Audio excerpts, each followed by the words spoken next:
Olá malta, sejam bem-vindos ao quarto episódio desta minha série que é O Estágio. Sejam muito bem-vindos aqui a mais um vídeo. E hoje, neste vídeo, nós vamos falar acerca de planeamento de treino. Vou-vos explicar como é que um treinador constrói a época dos atletas, em que é que o treinador pensa quando está a fazer a época do atleta e o que é preciso para construir uma época. Fiquem desse lado e vamos para a intro.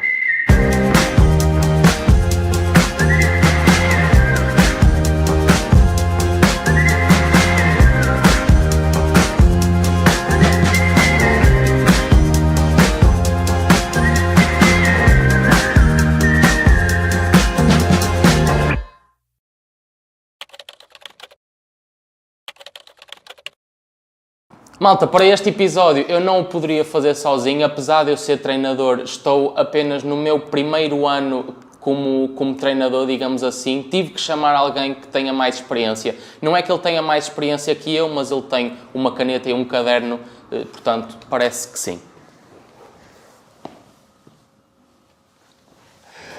Ora bem, olá e Rafael, obrigado por me convidares para esta série fantástica que está a ter imenso Nada, Pedro, seja bem-vindo aqui ao canal. Obrigado. Malta, este é o Pedro. Pedro é treinador profissional de ciclismo, é bike fitter também. E hoje trouxe-o aqui ao vídeo para ele me ajudar a explicar um bocadinho como é que um treinador constrói a época dos atletas. Desde já, Pedro, tu estás bom? Eu estou, e tu, Rafael? Também.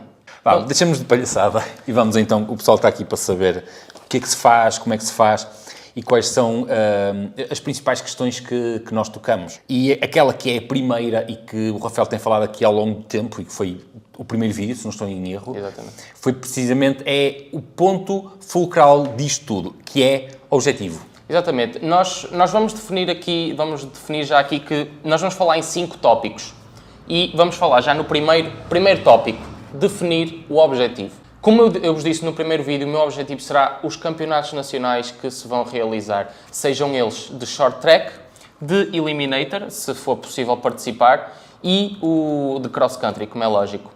Mas eu acho que nós podemos simplificar isto, que é muito mais fácil simplificarmos.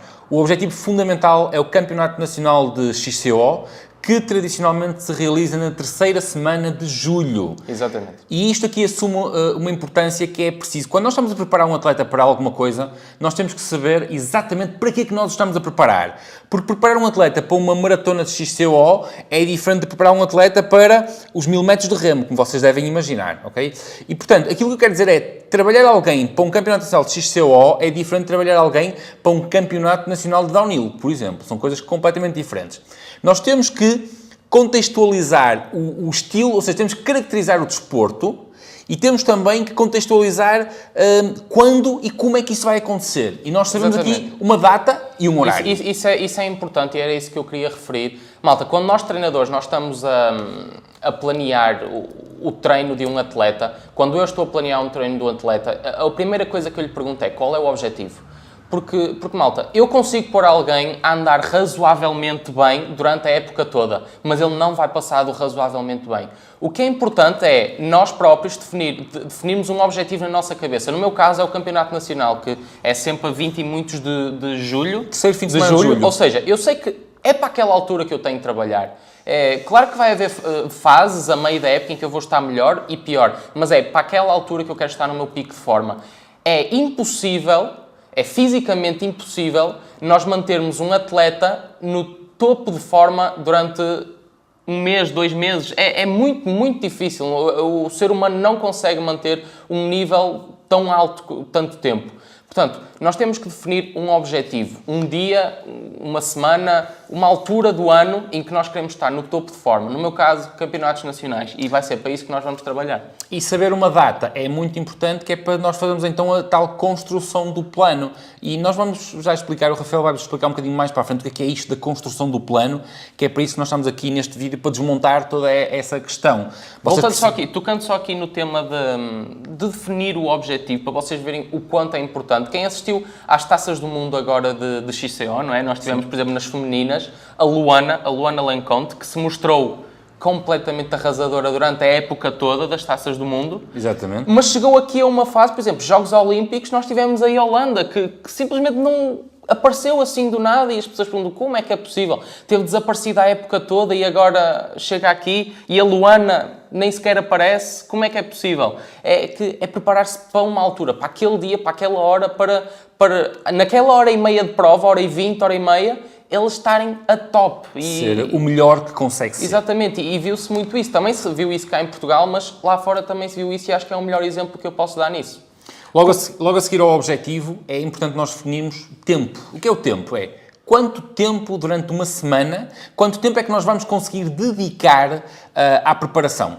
O Rafael só agora é que está a fazer este vídeo porque só a semana passada é que soube o horário da faculdade. Exatamente, tenho andado aqui numa altura em que, mesmo para marcar trabalho, tem sido difícil, porque eu estou no 3º ano de licenciatura e só agora é que a faculdade me disponibilizou o horário que eu ia ter para esta semana. Portanto, só agora é que eu consegui ver, ora bem, consigo treinar aqui, aqui e ali, não consigo treinar aqui e aqui. Nestes dias tenho que treinar às X horas, naqueles dias tenho que treinar às X horas. Só agora é que consegui planear essas coisas todas. Temos então 2 pontos aqui muito importantes. Temos o objetivo e temos o tempo que tu podes disponibilizar para fazer o trabalho. E obviamente que esta parte é mesmo muito importante, porque sabendo o objetivo e sabendo o tempo, nós podemos então quantificar quanto trabalho é que ele vai ser feito e em que pontos é que ele vai ser feito. Depois, sabendo isto, nós temos que saber um bocadinho mais sobre o atleta. Neste caso, eu já conheço o Rafael, obviamente, mas alguém que eu não conheça, nós temos que depois saber quais são os pontos fortes e quais são os pontos fracos dessa pessoa. Porque é muito importante nós sabermos isso, que é para não estarmos aqui a perder tempo. E isto é das coisas talvez mais difíceis de saber quando se começa a trabalhar com alguém. Existe uma construção, uma ideia de que quando se começa a trabalhar com alguém, estamos logo a treinar a pessoa. Quando na verdade não é verdade, ok? Estamos a conhecer essa pessoa para saber onde é que vamos investir corretamente o nosso tempo. Nós sabemos que temos pessoas que são muito boas nisto e muito fracas nisto. A maior parte das pessoas vai dizer, então temos que trabalhar nas fraquezas porque ela já é boa naquilo. Não, está errado, está completamente errado. Nós temos que pegar naquilo que é o ponto forte das pessoas e torná-los ainda melhores. E os pontos fracos? Temos que disfarçá-los ali mesmo muito, muito bem. É quase como, por exemplo, vou tentar aqui dar um exemplo, pegar num aluno que seja muito mau a matemática, mas que é muito bom a ciências, por exemplo, se calhar é uma perda de tempo, nós estamos ali a investir na matemática e a dizer, o gajo é muito bom a ciências, vamos esquecer a ciência e vamos trabalhar muito aqui na matemática. Se calhar ele nunca vai ser bom a matemática. E estamos a fazer uma grande asneirola quando devíamos pegar na ciência e tornar o gajo um colosso na ciência. E ele dava um excelente cientista na área da natureza e por aí fora, e nunca daria um bom matemático. Um bom matemático vai dar um matemático muito medíocre. E no desporto é exatamente a mesma coisa. Sabendo eu, por exemplo, que o Rafael tem algumas particularidades a nível técnica, por exemplo, o Rafael é bom a ganhar capacidade aeróbia, o Rafael é bom a ganhar capacidade de força, por exemplo, força máxima, mas na parte técnica na bicicleta não é se calhar tão bom quanto isso. Portanto, aquilo que eu vou fazer, vamos trabalhar muito a parte da força, vamos trabalhar muito a parte da resistência e, obviamente, sem sombra de dúvidas, que vamos trabalhar a parte da técnica, até porque estamos numa disciplina onde a técnica é fundamental. Correto? Exatamente, era isso que eu ia pegar. No meu caso específico, eu sou muito explosivo, consigo fazer um sprint e debitar muitos watts. A minha maior fraqueza era, como tu estavas a dizer, a técnica. Ao longo deste tempo, eu fui perdendo muita técnica e agora deparo-me com sérias dificuldades em muitos obstáculos que eu encontro nas pistas de XCO. E tenho que trabalhar muito a técnica, mas sem dúvida que a minha parte mais forte é, sem dúvida, a explosão. Então nós já temos aqui algumas coisas para vocês perceberem como é que se constrói um plano. Nós temos, por exemplo, técnica em cima da bicicleta, temos a chamada força resistente e temos a chamada força máxima. Não se confunda força máxima com força resistente. São coisas diferentes.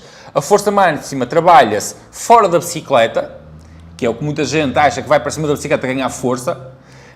E a força resistente aí sim constrói-se em cima da bicicleta, que é muitas vezes aquilo que vocês conhecem como resistência aeróbia, resistência anaeróbia e por aí fora. que sabendo isto tudo, isto se calhar estamos aqui a complicar um bocadinho, mas é preciso passar... Acho que temos que simplificar um bocadinho mais a linguagem, mas sim, temos que ir à ciência que é para depois simplificar.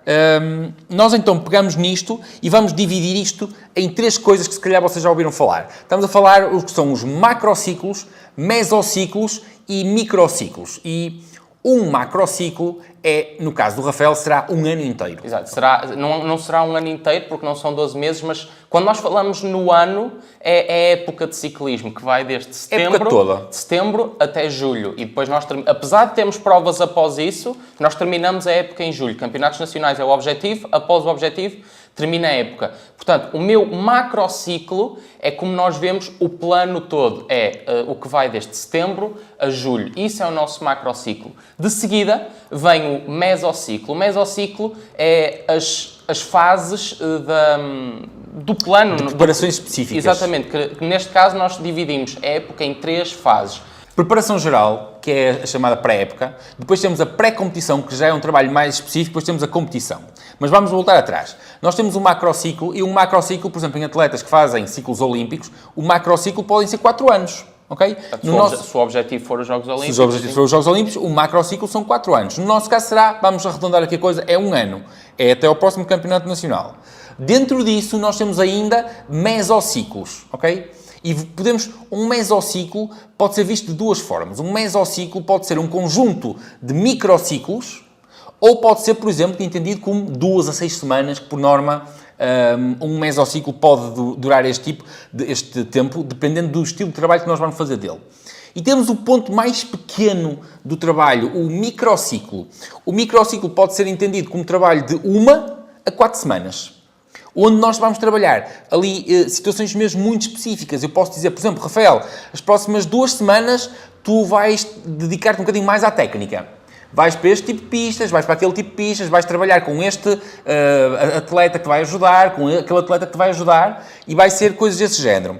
Nós vamos começar por definir aqui um mesociclo, e dentro desse mesociclo nós vamos ter pequenos microciclos. Ou seja, isto pode parecer complicado, é complicado de explicar, acaba por ser um bocado complicado de explicar. O Rafael, atualmente, o primeiro mesociclo vai ser trabalhar força máxima e capacidade aeróbia. Ou seja, que é o quê? É trabalho de ginásio, e nesse trabalho de ginásio nós já vamos falar disso, trabalho na bicicleta de volume. Horas. Volume, baixa intensidade, o que é? É treinos longos, de, por exemplo, 2, 3, 4 horas, a intensidades baixas, abaixo do limiar anaeróbio. E o trabalho de ginásio é trabalho de força máxima, trabalhar muito com as RMs. RMs é repetições máximas. Exato, é o máximo, é o que nós conseguimos numa repetição, apenas uma repetição, com a técnica como deve de ser, como é lógico, o que conseguimos só com uma repetição. A carga que fazemos, uma repetição apenas. Trabalha-se muito com RMs, muito trabalho de explosão. É muito importante dizer, meus caros, não façam isto sozinhos, não tentem fazer isto, porque a probabilidade de vocês se magoarem com lesões muito sérias é muito grande. Procurem técnicos que estejam habilitados a fazer isto para vos ajudar. Não tentem simular, acreditem, não tentem simular isto. Mas pronto, o Rafael agora, numa primeira fase, vai fazer trabalhos de força máxima, que é ginásio, que ele depois haverá de fazer os vídeos no ginásio, tentar explicar-vos alguma coisa, e depois vai fazer volume na bicicleta. Ele vai fazer... Vamos dividir o trabalho de ginásio em 3 dias. Atualmente vais ao ginásio 3 vezes por semana, e vais tentar fazer entre 10 14 horas de bicicleta por semana. Não é muito, não é pouco, é o que é possível neste momento, porque não vale a pena nós estamos a criar ilusões de vai fazer 20 horas por semana, quando nós sabemos que não vai fazer. Não, temos que trabalhar com o que temos. E atenção que neste caso é importante saber que quantidade não significa qualidade, não é? Eu com estas 10 a 14 horas eu posso trabalhar tão bem como alguém que está a fazer se calhar 20 horas e se calhar nem sabe bem o que está a fazer. E isto depois eu vou ter que pegar nestas 10 e 14 horas e depois adaptá-las ao estilo de treino que eu tenho, não é? Aquilo que vocês devem fazer em casa é, se vocês têm 6 horas para treinarem por semana, treinem bem. É como ele acabou de dizer, treinem com qualidade. E com qualidade é utilizar cada sessão para fazerem o melhor que vocês podem.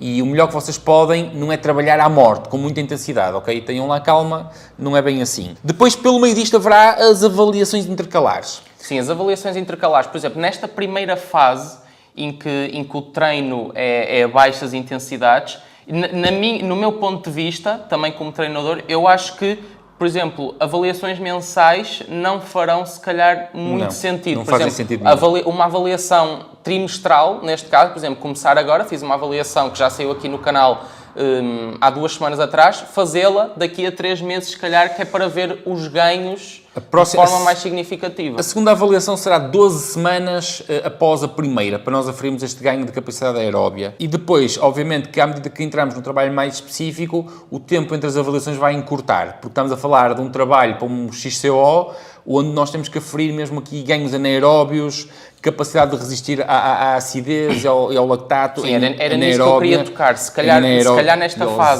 nesta fase os treinos vão ser, por exemplo, 100% em regime aeróbio, não é? Sim. Mas à medida que nós vamos avançando, esta percentagem vai diminuindo e vai aumentando a percentagem de treinos em regime anaeróbio. Regime anaeróbio, o que é? É acima do limiar de lactato, não é? Aquele limiar que eu vos expliquei no último vídeo que retirámos da avaliação. São treinos nesse patamar e acima desse patamar, para começarmos a trabalhar os nossos regimes anaeróbios. E são os 5 pontos que nós falamos. Estamos a falar de definir o objetivo, o tempo disponível, pontos fortes e pontos fracos do atleta. Falamos aqui do macrociclo, mesociclo e microciclo. E falamos também da questão das avaliações intercalares. São estes então os 5 pontos. Acho que não nos escapou nada. Malta, eu sei que a linguagem pode ter sido um pouco científica. Se tiverem alguma dúvida, deixem aí nos comentários que eu respondo sem qualquer tipo de problemas e tento ser o mais simples possível. Para a semana vou-vos falar um bocadinho sobre as técnicas que eu uso para me manter concentrado e focado nos treinos para eu não perder a vontade de estar em cima da bicicleta, que no último vídeo vocês deixaram alguns comentários sobre que técnicas é que eu aconselhava para nos treinos manter concentrado e assim, vou-vos falar disso um bocadinho. E malta, muito obrigado por estarem aí para mais um vídeo. Para a semana cá estaremos outra vez, sexta-feira, às 6 da tarde.